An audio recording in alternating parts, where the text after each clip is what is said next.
Charles Fallon.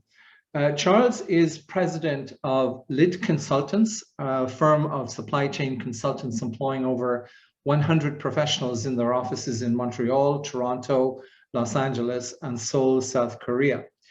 LID was founded in 2009 and in their short existence have already grown to be the largest supply chain consulting group in Montreal. We are proud to count them among our corporate membership in the Ireland Canada Chamber of Commerce. Charles is an engineering graduate from McGill, is married and lives in Point Clare with his wife and 3 daughters, who I would imagine also test his supply chain and logistics skills. The problems with supply chain dominate media headlines at the moment and manifest themselves to us as empty supermarket shelves and higher prices. We're all very excited to hear from an expert in the field who will give us an insight into what has been happening and how we may be affected in the future.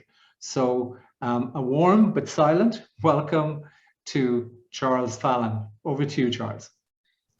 Okay, thank you very much, Paul. I, of course, am not an expert in Zoom, so, you've disabled my ability to share my screen. This is like showing up naked. I need my PowerPoint. Let's see here. There we go. Go ahead. Thank you very much. So I'll just put this on presentation mode. Let's see here. I hope you can all see the presentation mode. Oops. Don't close your eyes, please. Page down, page up. Previous, here we go. Previous and previous. Okay. So Paul just did a great job of introducing LID. So we are a supply chain consulting firm headquartered here in Montreal. And I'm the president, and my whole life has been doing this supply chain stuff. Of course, I'm an expert, but I'm not infallible. So what I want to do is walk through from my perspective and through the experiences we've gained here over the last 2 years, what we're seeing that caused this breakdown of the supply chain. So before we get into life in COVID, let's talk about life before COVID. Famously, in media descriptions of the supply chain, we would think of like a very well-oiled machine, this just-in-time ballet of suppliers and distributors and manufacturers coordinating to get products on the shelf at the right time, in the right place, in the right quantity. And this is largely true. It would take, and all of the supply chain begins with demand signals. What do people want? And being able to marry a supply chain to that demand signal. And all through our lives continuing today, these signals are always going back up the supply chain through the distributors and the manufacturers and the raw material processors, so they know as best they can what should they be producing, what they should be distributing, and how much inventory they should hold. And the goal for us over the last 20, 30 years has been to really minimize inventory. Inventory serves the purpose of being a buffer between variations in demand and the production of those goods. But by and large, for the economy, it is not capitally efficient to hold inventory. It's the most useless asset. Paul, I know you're the accountant, so you may lecture me on this, but inventory is really the most useless asset in the world. So ideally, we want to squeeze as much out of it from the supply chain as possible, and that's a noble and proper pursuit. And then, of course, I make the little comment of it being at the end of the yellow brick road because, just like the Wizard of Oz, the curtain gets pulled, and what you see is a very messy, churning, roiling supply chain where there's constantly new relationships between suppliers and vendors happening. New products are being developed imperfectly.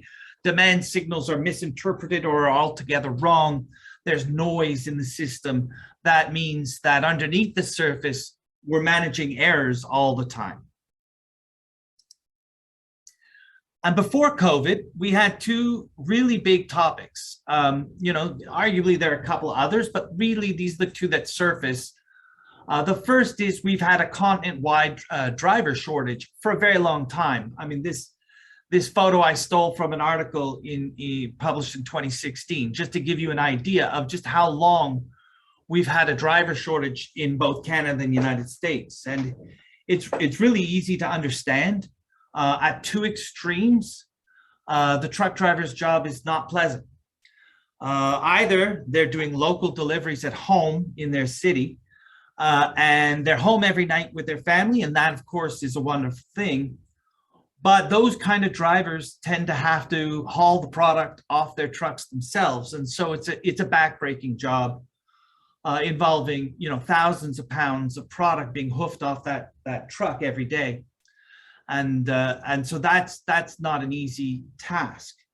On the other extreme, you have long haul drivers, who are the folks bringing the lettuce to our grocery stores in the middle of March, and famously known as one of the loneliest jobs in our economy, because the long haul truck driver is away from their families for many days at a time, and they basically spend 95 to 98% of their time alone in a truck cab. Maybe they have a partner, but that does happen. But all they really have is the radio and their cell phone to keep them connected to the world and the people they love. So that was one challenge. The second, not so much challenge, but issue, was we were industry-wide across every manufacturer and distributor and retailer adapting to omni-channel distribution, which really in this case, what we mean is direct-to-consumer shipments.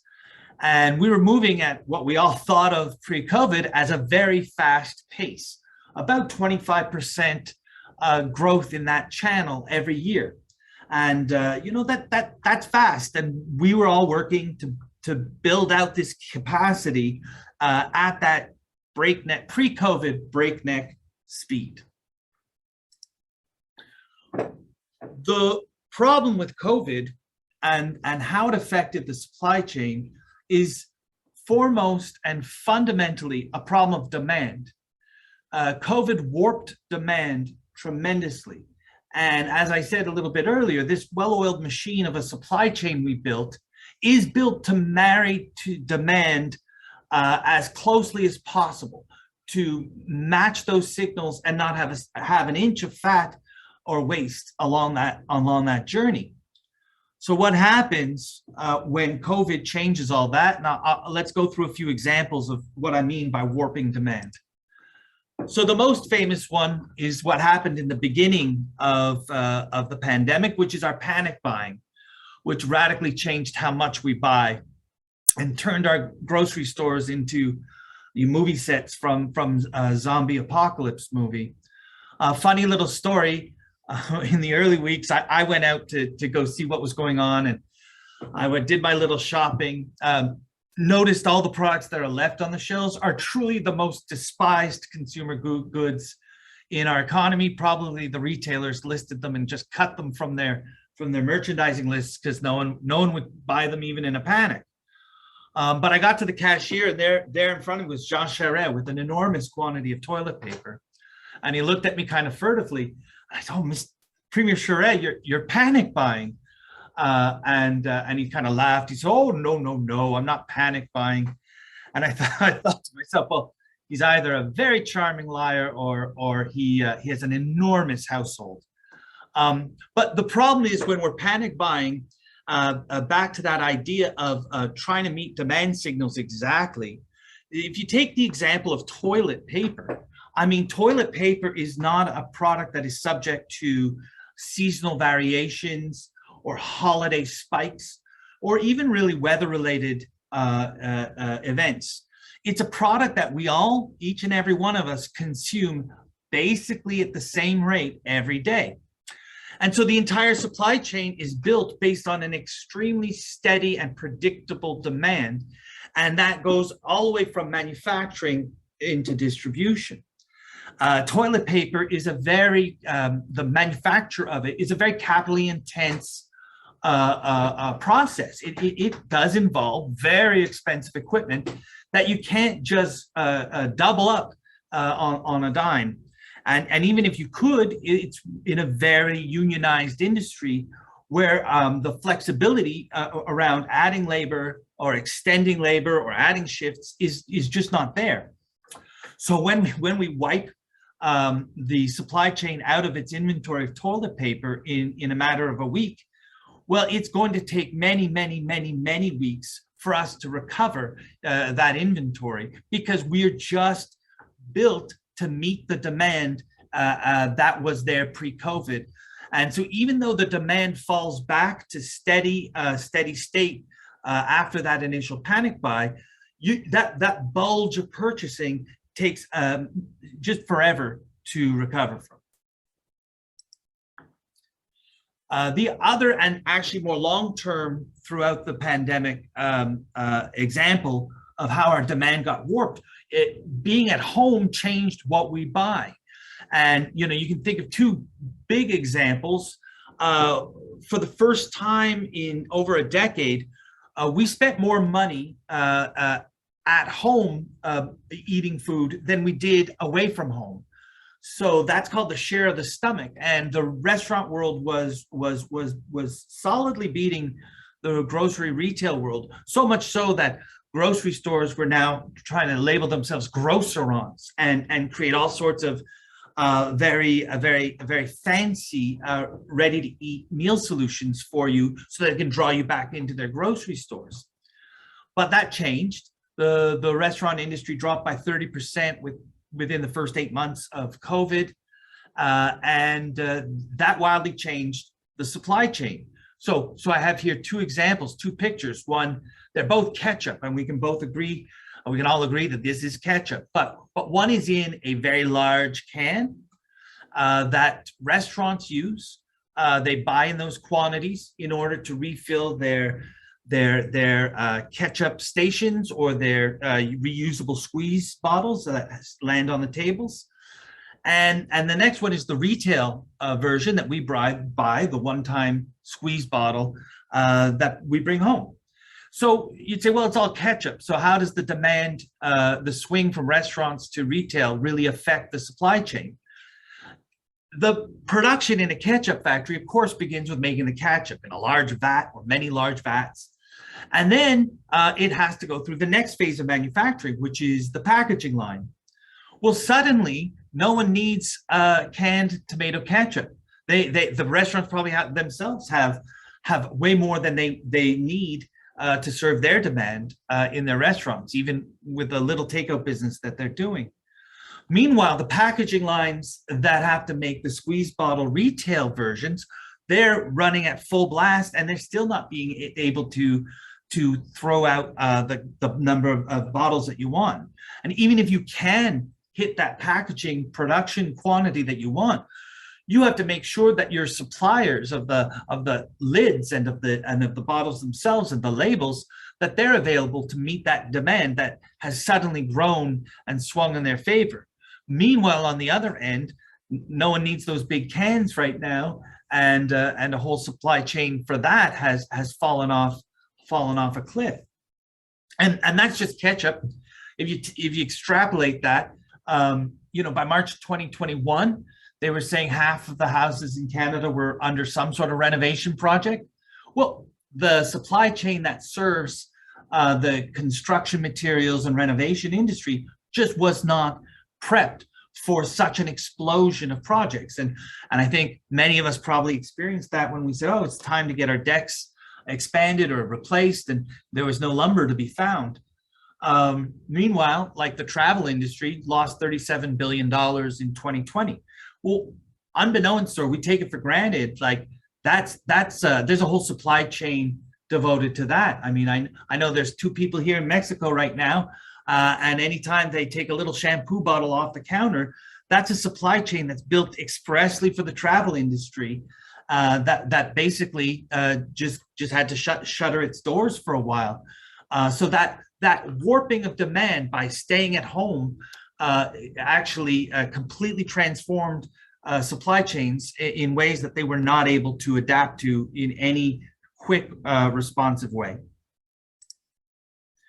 Then how we buy.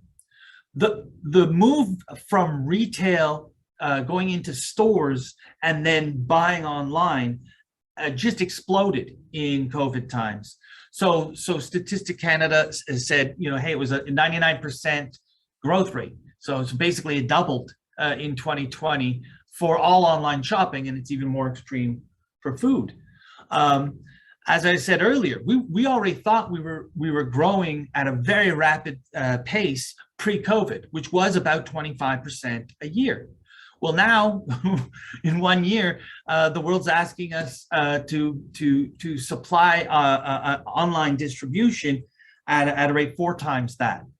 No one who delivers, no retailers, even the great Amazon, no one had the number of trucks in their fleet to make those deliveries, and the specialized trucks that they need to make those deliveries, especially in the food industry where there's often a temperature control element to the delivery. No one had the trucks on hand, and no truck manufacturer had idle trucks waiting in the lot looking to be sold. So we were caught flat-footed without the capacity to deliver. The other side of it is the labor component. As you probably know intuitively, when I buy online and when you buy online, we are shifting labor that we do for free on our own time to labor that is paid by the retailer we buy from.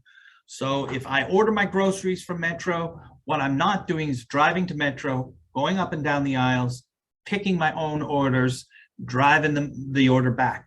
That's all being done by labor. And it's incredibly intense work in terms of the supply chain. So not only did we not have the trucks and the equipment to respond to this doubling of volume overnight, we don't have the labor, and the labor needs to be hired. It needs to be trained. There's technology involved. It's a massive challenge to get up to the capacity that now customers are demanding in terms of the channel that they buy from. So demand really is what broke the supply chain. COVID changed demand, and demand broke the supply chain because the supply chain suddenly found itself completely distorted in terms of what kind of demand signals it was trying to supply. But we had our challenges in the supply chain as well, and I'll go through a few of those. First, you have to think of the bullwhip effect that COVID had on our routine deliveries across all the stages. And here I'm just illustrating an example of a coffee bean getting harvested, brought into the country via boat, then getting roasted and packaged and then distributed, and then finally on the store shelves. Well, in every step, tiny little delays at each step add up to tremendous delays from source to point of consumption.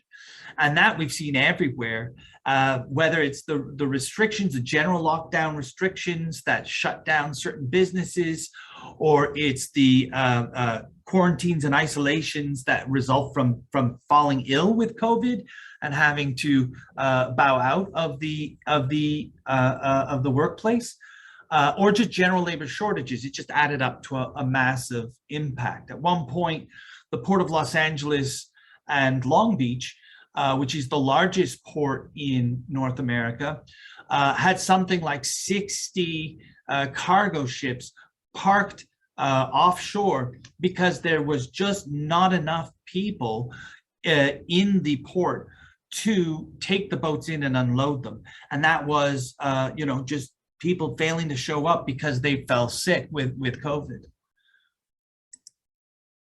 Okay, qualification. I put this slide together a couple of weeks ago, well before what was a simple supply chain issue had become a worldwide news circus item.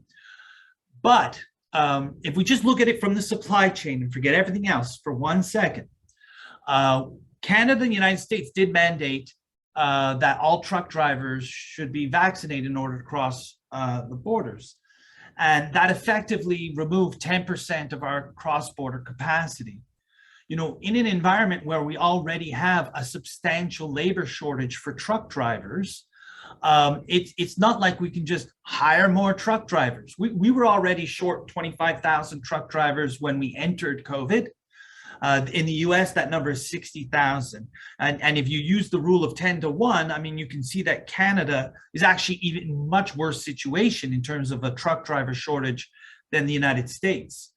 You know, the United States is getting so desperate that they are testing having 18 to 20-year-olds being legally allowed to train and drive trucks across the country, doing that to alleviate the labor shortage. And I mean, I certainly would be terrified to know that my 19-year-old daughter was out there with a heavy load on a winter road, and not so much for her, but for everybody else.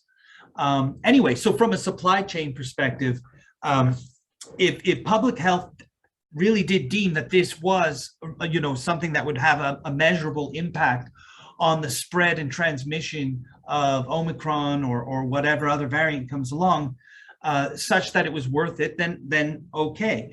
But from a supply chain perspective, absolutely, this does hurt our ability to move goods like the things that we eat all winter long across the border. The other thing is, so now we see, you know, pretty quickly in the COVID pandemic that the demand was changing drastically, and we had to do all sorts of things. We worked here at LID with many clients, two here in Canada in particular, who saw that spike in demand for online groceries.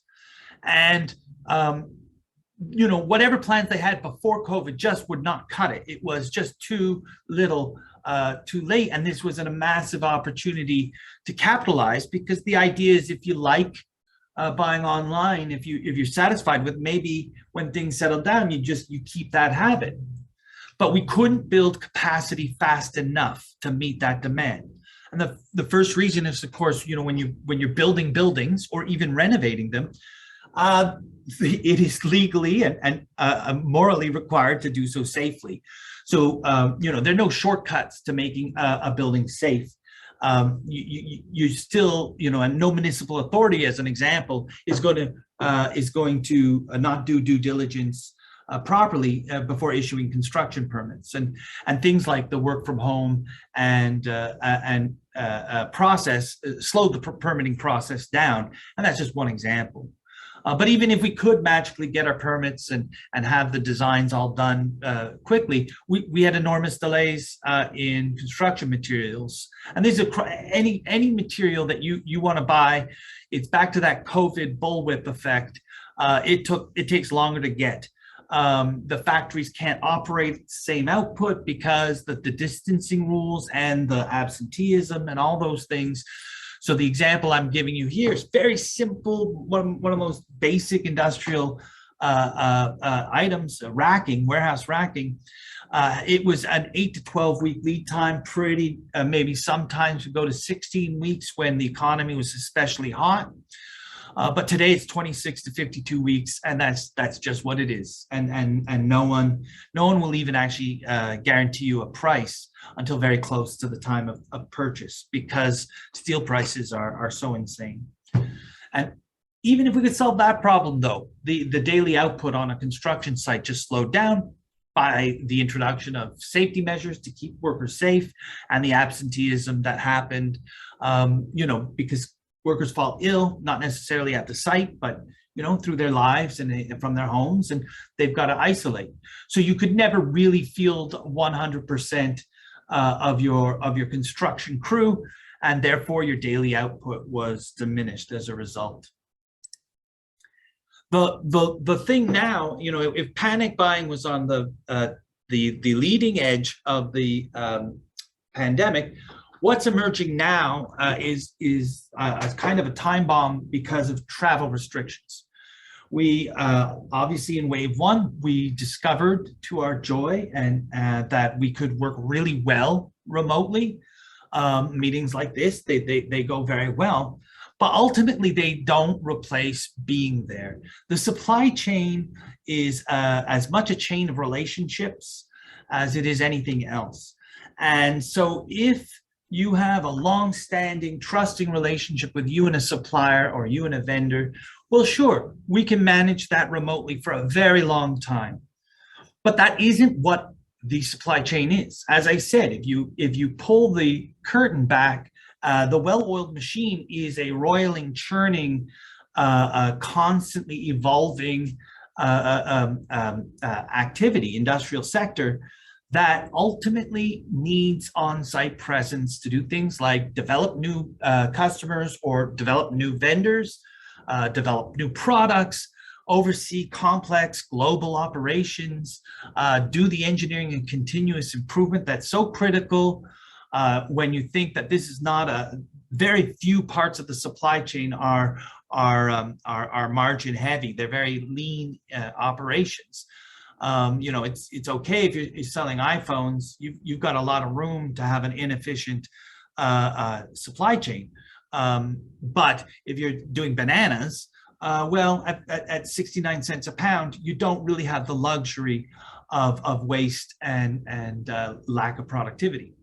And then just general installing, support, and maintenance of all the equipment and technology that goes into running a supply chain. Over time, the absence of these functions leads to the decay of supply chains. And as we get longer and longer in our restrictions and inability to travel, this is becoming more and more obvious, particularly to the global supply chains, particularly to the ones that do a lot of interaction with the Asian market, in or out. So, lessons learned. I mean, as I said, the supply chain looks broken, but it's largely because of the massive transformation in demand and the failure to appreciate, I think, on the part of most consumers, how deeply they've changed their buying habits and how much the supply chain was built around the original buying habits. So what are we going to do going forward? I've read many articles that posit many different things. They say, oh, we're going to develop resilient supply chains. We're going to onshore production. We're going to have flexible sourcing. So a supply chain can quickly flip over to another alternative set of routing at the drop of a hat. And maybe some automation is going to solve the problem. And maybe I'm overly cynical, but I think that we're going to have a gradual return to normal with a lot of marketing that will pay lip service to words like resilience and sourcing and onshoring and all those good things. And I think we're going to do that because ultimately the benefits of running or of aiming for the well-oiled machine that we had before COVID just far outweigh the kind of incredible capital investments in inventory and other assets that you would require to make any of this remotely true, especially when you think the next black swan event for the supply chain is pretty likely not to be a pandemic, but something else that we just aren't anticipating. And that basically wraps up what I have to say. So thank you very much. And I guess I'll stop sharing. And if there are any questions, hopefully I'll be able to answer them. Okay, thanks, Charles. That was absolutely fascinating. So yes, I think there will be some questions, and I see a hand up already. So Yazan, you deal with placing this. So Karen has a question to begin with, I believe. Yeah. Okay, my question really is mostly concerned with ocean freight. We deal a lot with the ocean freight industry, and what we've been seeing, aside from, crazy delays due to, COVID-related everything, is prices that have quadrupled in the last year. Do you see that changing? Do you see that going back at all to anything like pre-COVID prices? So I mean, look, I'm not an expert on ocean freight costing, but I'll speak generally speaking. None of our clients, we're not telling any of our clients to expect it to go back. We are seeing at the margins some improvements on some equipment procurement and some of the lead times, which is kind of a bright spot. But we don't. I'm not anticipating a huge deflation of these costs, but I'm praying for it. Okay. Any more questions for Charles? Charles, you know, CT Moore wants to ask a question. CT Moore, sorry, let's CT Moore in before I get mine in. Okay. Thanks, Paul. Great insight, Charles. I was wondering if you had any comment or predictions or insights specifically to the Canadian market, especially given the context of what the current Freedom Convoy has done to disrupt cross-border shipping. Well, I mean, I think the Freedom Convoy so far, if it ends quickly, which it seems to have at Coutts and at the Ambassador Bridge, will have a very minor impact. I think going forward in the future, one of the things that worries me is Canada and the United States are both countries that have traditionally, particularly the supply chain, relied on a healthy influx of immigrants.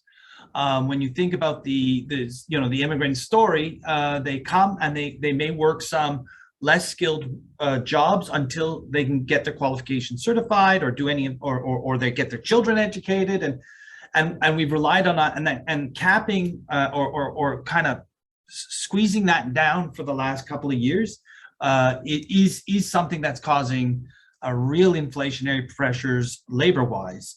And I don't mean to say that like crassly, it's just that we are economies that have for a very long time been very successful at integrating and making use of immigrants who don't speak English, who don't speak French, or who speak poorly both, and can become very productive in our society very quickly. And that does worry me, that we probably need to get back on bringing in people as quickly as possible and making them contributors to our society. Good. So if there isn't another question, I don't want to interrupt anybody else, but I'm just wondering, I mean, I listened to what you say, and I think it's fascinating. And it actually, my feeling from the entire presentation is that this thing has a lot of moving parts, and it's a lot more complex than we get from the media headlines.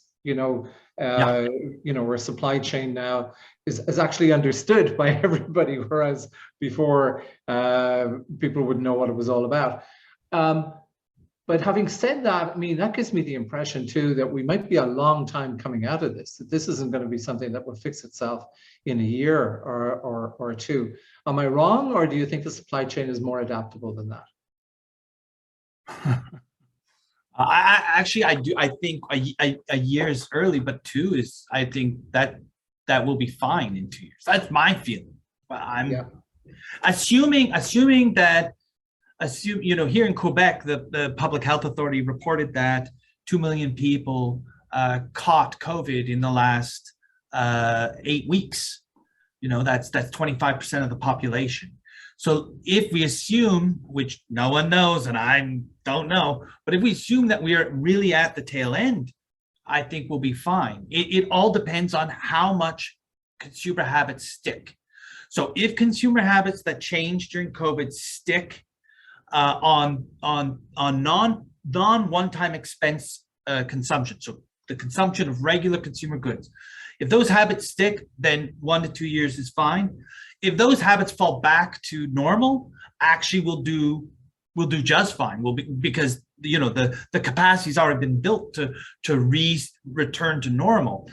But if online, for example, online ordering, if all of us just keep buying online what we want, then yeah, there's still a couple of years of building out that capacity.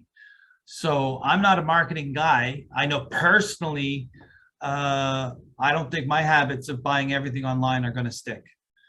There's just too many things that I prefer walking into a store and buying. But I'm, like you, Paul, I'm an old man, so I could barely get into Zoom. So okay, Charlie.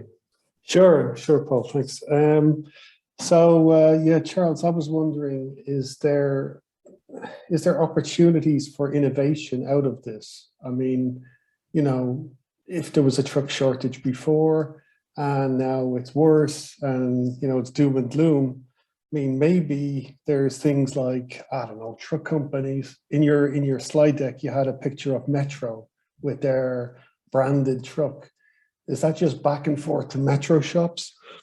Or could it be reused with other, let's say, companies, and they could partner to address shortages and speed up supply chains? Do you see that kind of way of working, changing things? So first off, if we talk about that specifically, the driver shortage issue, if I had more labor available, meaning let's kind of open the spigots and bring workers into the country. And number two, the other part of the driver shortage that the owners of these assets don't like to think about is, well, are you paying them the wage that they deserve, or that attracts them? Ultimately, you have to attract workers but through the market by paying them a wage that brings them on board. The other thing is there is lots of talk about autonomous vehicles. And that really is not that far away. I mean, when we talk about automation in the warehouse, I try and keep everyone, all of our clients, away from buying too much into fixed equipment that just, robots that move up and down, but to rather instead to get ready for the autonomous vehicle revolution inside the warehouse, forklifts operating on their own and other equipment doing functions on their own. Because within the four walls of a warehouse, that technology, while still expensive and still a bit slow, it is vastly better than it was just 80 years ago. And if you start reading the Tesla, manifestos, and there are others thinking that way, maybe there are ways of incorporating autonomous trucking, along certain dedicated lines or whatever. That will actually help us quite a bit. Collaboration between the retailers to help move product amongst them. I don't know. We've been talking about that since I graduated university. That's been a top. It's a shame, right? Because if they all have their own CO2 ambitions and all that, the real proof of it is if there was better partnerships and they could speed up supply chain, that would be better for everybody, right? Better for everybody. Traffic in urban, centers, Toronto and Montreal, better for everybody. And actually, when I was a little baby in this industry, we did a project. It was really fascinating. It was the New York Transit Authority who hired us to look at using the subway to deliver products into the urban area off hours. So while no one's riding the train, let's load it up. And in some ways it's a little bit kooky because of course no one built any station to accommodate lots of freight going up and down. But man, if you kind of kick yourself, and I wish 100 years ago they had started thinking about this, because it really could be a great way of getting pharmacies, convenience stores, and everything, Starbucks, those folks get their product. Yeah. Okay. Thank you. Great. Fantastic. Michelle, I see you've got a couple of questions there. Is there anything that hasn't been answered at this stage? No, I mean, Charlie's questions kind of covered both. I was interested in technological developments that you see as the result of the crisis that we're experiencing, and just a sense about sustainability and other innovations that might be happening as well there. But, you've covered some of that already, so. Yeah, I just add that I feel one of the not I mean, obviously it's not an immediate catastrophe or anything like that, but actually the fact that we buried sustainability and climate change challenges for so long, because rightly so, COVID dominated. I feel like it's been more of a pause over this period than it has been an advancement, and so that's something, you know. Let's hope next year you're asking me to talk about that, and you know, the crisis for our children instead of ours. Yeah. Pia, I see you've got an interesting question there. Would you like to ask it? Yuzan, will you unmute Pia? Or hang on a second, maybe.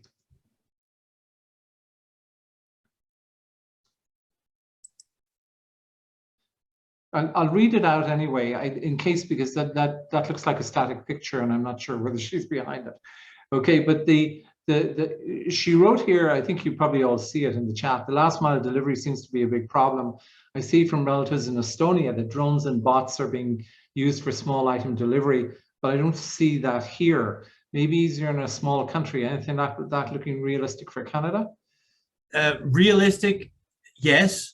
So drones, for example, are being tested. Like, these things are not, they're not ready for mass rollout, none of this, but they're coming.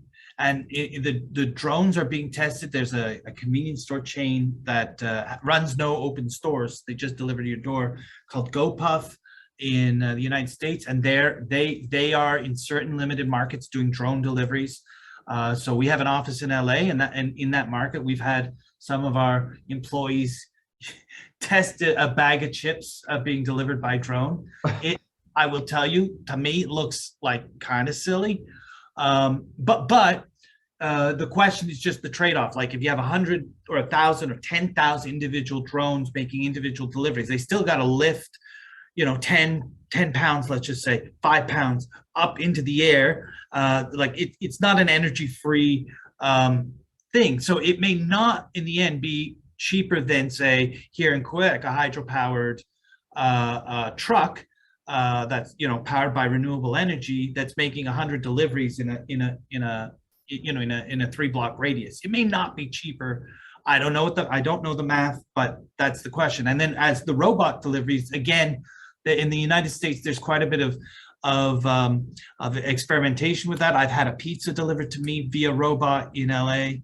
That is not going to happen here in Montreal, or at least it'll only happen about 6 months of the year. But I think in Vancouver, you could get away with it. But we do have certain realities that make, you know, like last mile delivery in Korea is all scooter, and even quite a bit by bike. Very densely packed city. You can do very efficient distribution like that. But of course, you know, Montreal, that's not a real full long-term solution. Charles, if there are no other questions, then I'll just wrap up by saying that this was way above our expectations. It was a brilliant presentation. And I think there was, I mean, everybody will agree, there was an injection of passion into it that shows that you were right not to become an accountant in the end, I think. Anyway, I mean, I always thought, actually until today, I thought what you did was easier than what I did. But I think, you know, in fact, you can probably do your own tax return this year, Charles. I think yeah, I was about to say, you could tell that I'm his customer. No, thank you, Paula. I'm not doing my job. Anyway, listen, I'll read here too out loud what Pia said, which I think echoes everybody's sentiment. Very well put together presentation, Charles. Informative and concise. It was really good, and your questions it was a very well-informed presentation, very entertaining presentation, and it was a delight to have you here. Now, normally we would present some sort of a gift, but we have a bit of a supply chain problem. So, in that I'm a few thousand kilometers away and I can't hand it to you. But we will test the supply chain actually to see whether we can make it work in your case to get you something directly. So listen, thank you from everybody. Yazan, if there's a way of unmuting so that we can give him a round of applause, I think that'd be a fun way to end it. Can you get all those microphones off and we can have a... All right. I mean, Yeah, everybody is unmuted except Gabrielle. that's Okay. okay. Yeah, okay. All right. Round of Thank you very applause. much. Thank you very much. Thank you very much. All right, thanks. And Thanks thanks, very Paul. much, Thanks for Charles. organizing this. I'll just say to Connor, I do have Bushmills 16 years in my office. Okay, well that We only have one brand, Charles.